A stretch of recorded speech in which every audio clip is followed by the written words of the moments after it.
కూడా చూడండి. ఏకగ్రీవానికి వేలంపాట 35 మంది మీద కేసు అయిందట. ఏకగ్రీవానికి వేలంపాట నిర్వహిస్తే 35 మంది మీద కేసు అయిందట. సిద్దిపేట అర్బన్ మండలం బొగ్గులోని బండలో ఘటన జరిగింది. వేలంలో ఓడిపోయిన వ్యక్తి నామినేషన్ వేయడంతో విషయం అంతా వెలుగులోకి వచ్చిందట. పోలీసులు విచారణ చేసిరట, కేసు నమోదు చేసిరట. పంచాయతీ ఎన్నికల్లో తమ సర్పంచ్ని ఏకగ్రీవంగా ఎన్నుకునేందుకు వేలంపాట నిర్వహించిన ఓ గ్రామానికి చెందిన 35 మంది పైన పోలీసులు కేసు పెట్టిరట.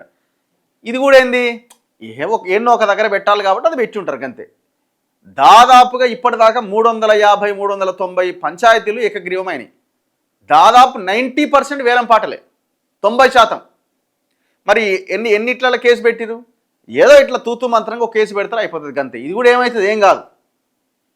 వేలం నిర్వహించిన గ్రామ పెద్దలంతా వాళ్ళ మీద కేసు అయిందట. ఎక్కడిది? సిద్దిపేట అర్బన్ మండలం బొగ్గులోని బండ. విత్డ్రా చేసుకోండి లేదంటే తీవ్ర పరిణామాలు ఉంటాయి, సర్పంచ్ అభ్యర్థిని బెదిరిస్తూ లేఖ రాసిరట. ఆసిఫాబాద్ జిల్లాలో జరిగిందట ఈ ఘటన.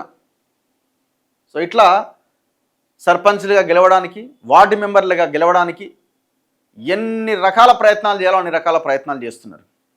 అన్ని ప్రయత్నాలు చేస్తున్నారు కానీ సర్పంచ్ అభ్యర్థులు ప్రజలని ఆకర్షించడానికి మేము మీకు మంచి చేస్తామనే ప్రయత్నం చేయండి.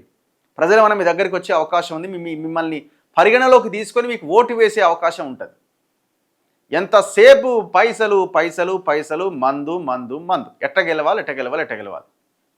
అవతలోడు బలహీనత లేని నీ బలం గురించి చూసుకోరా బాబు ఫస్ట్.